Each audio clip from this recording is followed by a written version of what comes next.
Hey everyone, this is my review impressions. I'm not really certain if I want to call this a full-on review, impression, whatever you want to call it. Anyways, this is my thoughts on The Last of Us Part 1, the highly controversial remake of The Last of Us. So let's do just a quick dive on the history of this. So we first heard about this game back in April of 2021 in a Bloomberg article by Jason Schreier, in which he revealed that there had been some, there may even still be some internal strife within Sony regarding their pursuit of of big blockbuster games, and he revealed that one of the games that caused a lot of internal strife was The Last of Us Part 1, a full-on remake of the original Last of Us. Now, apparently this game originally started development at Sony's San Diego studios, which I guess up to that point had been they'd just been like a backup studio, and so they wanted to branch out and do their own project. And originally, I guess they were going to do the original Uncharted, a remake of that, which I would be excited to play that. But apparently it was out of their budget, and so they ended up settling on The Last of Us. I won't go into the whole story, but basically, long story short, they ended up getting taken off the project and back into a support role while Naughty Dog took over this project. So here we are today with the remake of The Last of Us Part 1. So where to begin? So let's talk about what this is and what this isn't. Now, there's been a lot of people online and reviews, and people are calling this game a pathetic cash grab. And I know the Angry Joe videos, he simply reposted his review of Last of Us Remastered and sharpened the video a little bit. I get the humor, I get the joke. It's funny, but I think it does a real disservice though, because there was a lot of hard effort and work poured into this game. It's there's certainly more that could have been done with this, but this wasn't some cheapy cash grab. They clearly put a lot of work and effort. I mean, they rebuilt the entire game, obviously using, I'm guessing, an updated version of their tech from Last of Us Part 2. All the assets were rebuilt, character models, textures. Uh, that's not cheap. That's pretty expensive. That's obviously going to take a long time. Now, the soundtrack, the the performances, those were all reused. Obviously, they've probably upgraded they obviously upgraded the sound and the music, but they're still reusing the same things for the most part. There's a few differences, but again, this was not a cheapy remake. There was a lot of effort, and there's a lot of effort poured into this. So let's just be upfront. Um, Now, obviously, the big question is this worth the $70? And that's the harder question to answer. But I have a few different answers for that. So, anyways, let's just talk about what's new with this, besides obviously the graphics. Now, if you want a detailed deep dive into the graphics and all the changes, then I highly suggest checking out Digital Foundry's videos. Um, the first one they did was about a 50-minute deep dive upon all the nuances of the graphics, so I will include a link to that. They also do a performance review. Long story short, it's a pretty rock solid performer. You don't need to worry about that. And in my opinion, there's even been some upgrades over Last of Us Part 2. Not like giant, massive upgrades per se, but definitely some upgrades. So let's start with the obvious. The graphics, yes, all new stuff. Already went over that. Now, visually speaking, if you've played Last of Us Part 2, then this game visually is now in line with that. So you can go from Last of Us Part 1 and Part 2, and it feels like a very natural progression. Um, Going back and playing Last of Us Remastered, the graphics feel very cartoonish. Now, I'm not knocking it. Obviously, that was a port of the PlayStation 3 version. So they were working with, they were working within that technology. But, this is all new from the ground up. So because of that, uh, there's been some changes. Now, one of the big changes, and you're seeing this right here, if you've played the original, whether you've played the original or the remastered, is Tess looks different. So in the original and in remastered, she looked like a young woman, mid to late 20s, maybe even early 30s. And Joel, who apparently, according to people who've seen, apparently in the game, if you go back in that scene where they're checking their IDs, and you look at his ID, it actually says he's 52 years old, which, okay, that settles that. It's kind of what I figured, early 50s. But anyways, there definitely appeared to be a age gap between them, and if you've played the game, you know there's sort of hints of a potential romantic interest, or you know they may be romantically involved sometimes.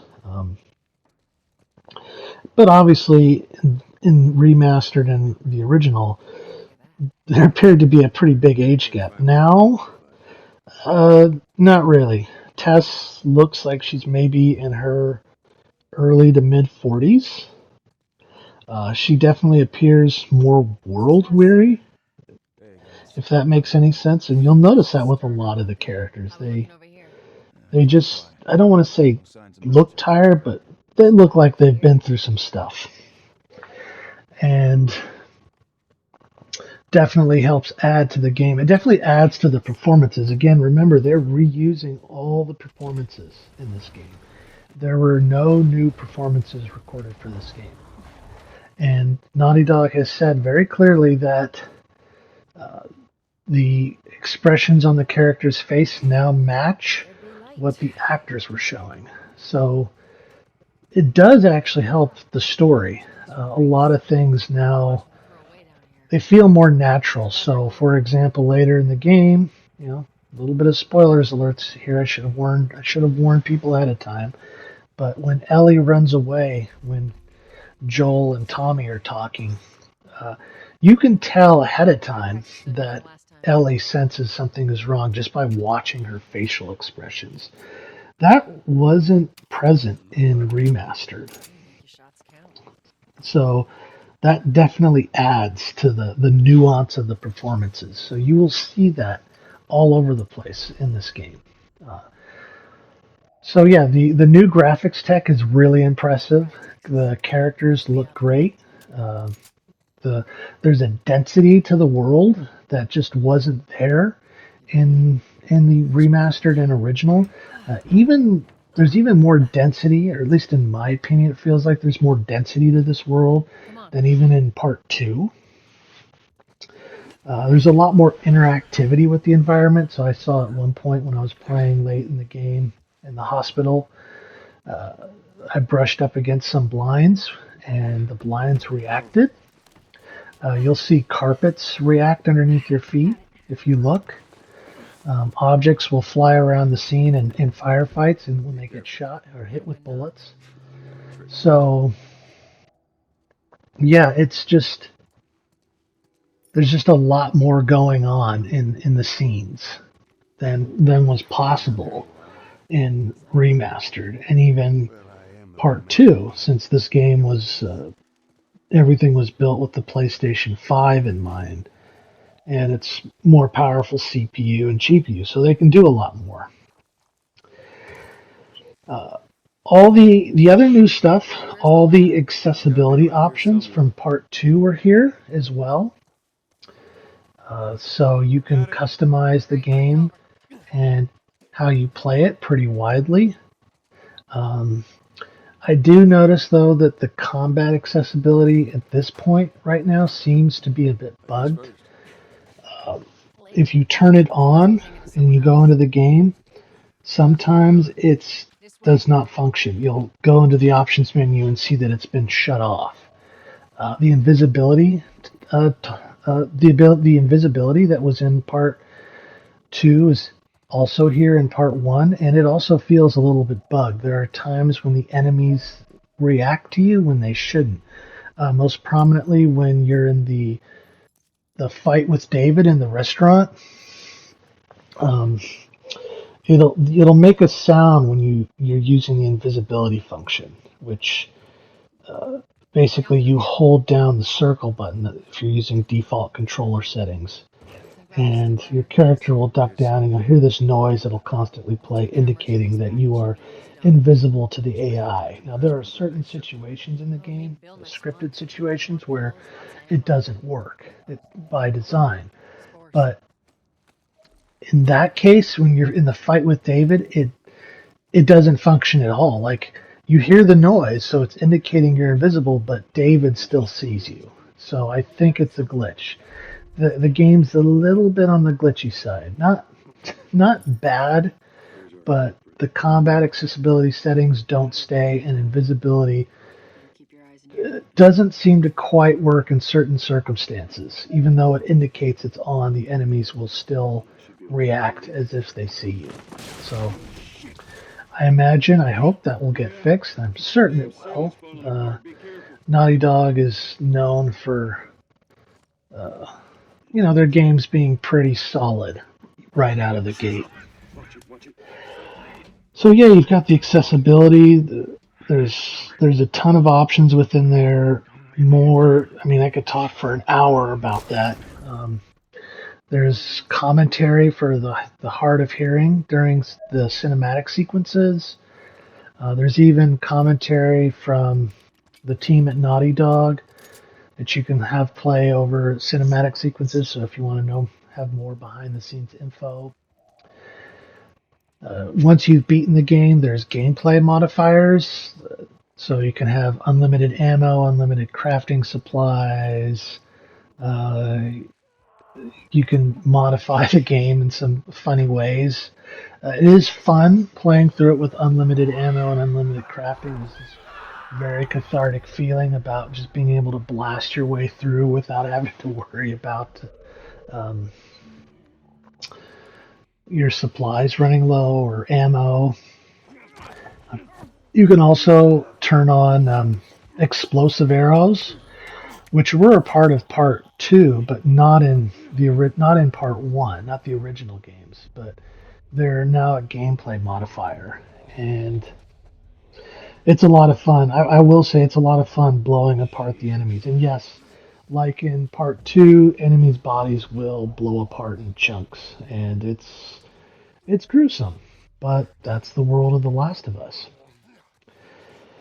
So the game's AI in combat has also been overhauled, so it plays much more in line with part two. So I was never a fan of remastered uh, gun combat. It always just felt a little off to me. Like I don't know what it was. It just never quite felt right. It was to me the weakest part of the game. Here though, uh, it feels very in line with part. Like for the most part, they transplanted a lot of the stuff from part two into part one because part two's combat's a lot of fun and the AI is really good. So they've brought that over for the most part, and I'll talk about sort of the things that hold the combat back in this game. But yeah, combat is really, really good. The gun gameplay feels really good. It feels very smooth. Obviously, playing at 60 frames a second here. That's the other thing too. So there's some different fidelity modes. There's the fidelity mode. There's the 4K 30, so that's native 4K 30 frames a second. And then there's the performance mode, which is 1440p 60. It does say dynamic 4K, but Digital Foundry has confirmed there is no dynamic resolution scaling going on. Now, whether that's a bug or something that they'll implement or a mistake or whatever, it's not the case. It's 1440p, but it looks really good at 1440p. Um, I don't think the difference is nearly as dramatic, and playing at 60 is so much better. You can also unlock the frame rate in both modes, so if you have a VR equipped TV or your TV can do 120 hertz, mine can, but mine's only limited to 1080p, so I'll take that 1440p resolution over 1080p. But yeah, so combat's really good. Animation is obviously entirely new. Also, another thing too, all the cinematic sequences in this game are rendered in real time, and because of that, there's now this smooth transition between gameplay and cinematics, which just was not in remastered in the original. Because except for a few sequences, virtually every sequence in that game was pre-rendered. Now, because of that, now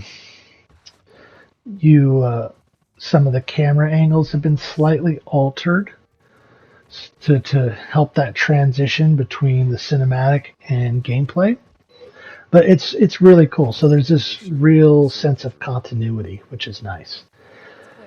But let's talk about what holds this back. So for all the changes they could have made, they're very much they very much limited themselves to the PlayStation 3 design. So the level design is the same. There's subtle changes here and there. Digital Foundry actually points out one where there's a particular spot where in the original and remastered there was a window that's now covered up in this. So you might notice small little changes like that. They don't impact the level design. It's just little changes here and there, but they didn't alter the level design, so it's still held to the same design principles of when this game was made for the PlayStation 3. So levels feel pretty linear. Um, I don't want to use the word combat arenas, but areas where combat takes place. I just hate using the term combat arenas for this game. But because of that, areas where you fight, that's still the same layout. And so you've got the new AI that's basically part two's AI for the most part, but now operating within the design constraints of the original game. And so certain things have been altered. So Joel can't dodge, Joel can't go prone, and you've got these much smaller areas in which combat take place. And so it feels constrained. It feels like it could have done more. And so if you've played the original, you know. So let me give you an example. We played the original. The your AI companions would oftentimes they would run out in the middle, of the open, right in front of enemies, and enemies wouldn't react. Now that was by design, obviously, because they didn't want your AI companions to trigger combat. Now, in Last of Us Part 2, that's not the case. Your AI companions can be seen and can start a fight, which is really cool. Now, that can still occur in this, but it's much less likely to happen because of the changes in the AI. But if you're playing with like cheats on or invisibility, yeah, you can watch your AI companions run right past enemies. And it's still, in a game that stresses realism, it still looks weird. And they could have fixed that. They could have redesigned the levels. My thought was they didn't have to create new story content, but they could have redesigned the levels to take advantage of the PlayStation 5 hardware. So they could have had the same levels, but they could have widened them. They could have expanded the combat options and brought it fully in line with Part 2.